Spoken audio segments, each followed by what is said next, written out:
we're starting to see people say the only way we can reopen is if we expand testing. And I want to encourage everybody to think through this with me. Okay, so are they implying that the testing is going to be compulsory? If they're saying that what we need is more ability to test to open back up society, then they would be implying that they're going to make the testing compulsory. Does that sound right to you? Do you think that if the testing was not compulsory, all 330 million American citizens would go get tested?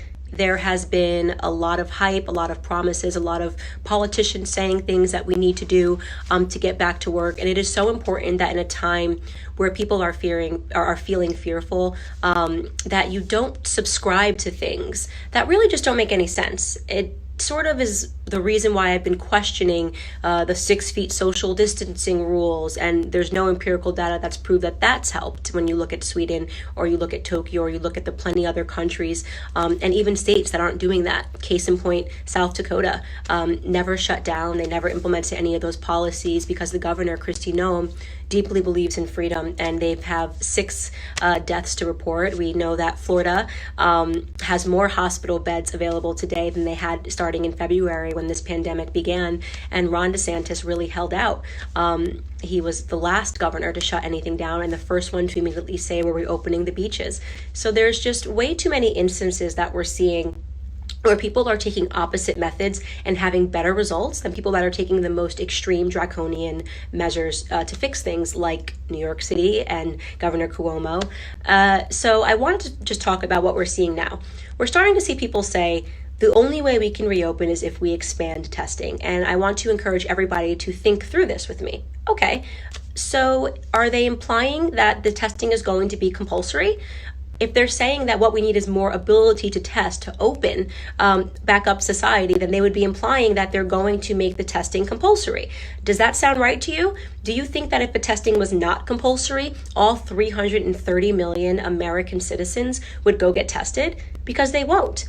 There are entire pockets of people who are saying they will never get vaccinated and that they will not get testing because they find this entire circumstance to be shady and dishonest, and they just want nothing to do with it, right? Unless you are going to put in place a policy that says that they mandatorily have to get tested, then all of this is for naught, right? Because if half the population stays at home and doesn't get tested, case in point, the many of testing centers across America that are empty because people are simply not choosing to get tested for it, then all of this is wasteful.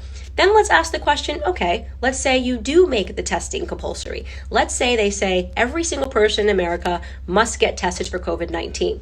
Well, talk about overwhelming the hospitals and the doctors. That's a lot of people that need to get tested. And for what? Presumably, you could go get tested on a Tuesday, and if this virus is as deadly and spreads as quickly, as virulent as they've said it is, then you could get tested on a Monday and get infected on a Tuesday. So what would be the point, right? If the virus jumped 6 feet and every single person can get it through the eyes by being next to someone in line, you could be getting the virus while you're waiting in line to get tested.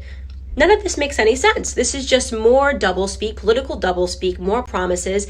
And they do this because it makes some people who are deeply fearful of this thing feel like there's some measure or some mechanism of control that they're able to invoke because the government is expanding testing. No, if coronavirus is as virulent and as deadly as they say it is, more testing is not going to stop the spread. In fact, it will likely increase the spread approval rating from the government. Let's say you test positive. Let's say they say, you know what, it is compulsory. Every single person in society must get tested, all 330 million of you, however long that takes, right? And let's say you go and get tested and you have it, but you're asymptomatic and you're fine. Is the government going to say you have to necessarily go on house arrest? Let's say you have it and your son or your spouse does not have it, right? So he's able to go to work even though he lives with you, and you could potentially be giving it to him while you're at home and on house arrest. Does any of this make sense? Is anybody thinking through any of these things that they keep saying? I feel like every day you wake up and they move the goalpost. It's like, you gotta have a mask, you gotta be 6 feet apart, you gotta hop on 1 foot, you gotta have compulsory testing, and everyone's like, yeah. And nobody's pausing to think and realize that all of this is absolute BS. It's all BS. It makes no sense. There is nothing that testing is going to fix at all. There's no shortage of people that are trying to get in and get tested and can't get tested in certain places, right? In New Hampshire, for example, it was completely empty, the testing center. Somebody had put that up, had put a video up of it online, which means that people in New Hampshire are not all racing and trying to get a test. They're making a personal decision that they don't want to get tested. And that's their right, by the way. I personally don't want to get tested for coronavirus. I've heard people say, well, what the government should do is they should mandate the testing through the businesses, to say to businesses that all of your employees must be tested for this virus. Wow, talk about a HIPAA violation. Do you know how many other contagious viruses there are? Talk about a slippery slope, right? Talk about giving the government a lot of power. Could you just imagine that scenario where you say to people, oh, you know what? Now you have the right to test for things as a business to see what viruses people have. People could have HIV, people could have HPV, people could have a slew of different sexual STDs, infections. Are we just going to give that power to businesses now to be able to collect your blood and analyze it to see what contagious things you might be carrying in your system? I had a discussion earlier with a Washington Post journalist, a very, very, very thorough Washington Post journalist, who was asking me a lot of questions about just my tweets and my general perspective. And really what I say is I employ a common sense perspective when it comes to this. And I have from the beginning. I've always thought that if everything the government was saying was real, then we're screwed. Right? We're screwed. If it really is that, that virulent, and the latent period is that long and it's that deadly, then there was nothing that we could have done to stop it at the time that we discovered it. And now that it hasn't been proven to be as deadly as they say it is, now that there are all of these anomalies throughout the world and within America of people who did not practice social distancing that seem to be just fine, of communities that never invoked all of these orders and seem to be just fine, I'm now really understanding that we're just kind of in the midst of what feels like media desperation, media hype, a media letdown, sort of one of those things when I'm sure you've all lived in a town maybe where they're like, this is going to be the biggest hurricane ever, it's going to be horrible, evacuate, and then you get just a couple of raindrops.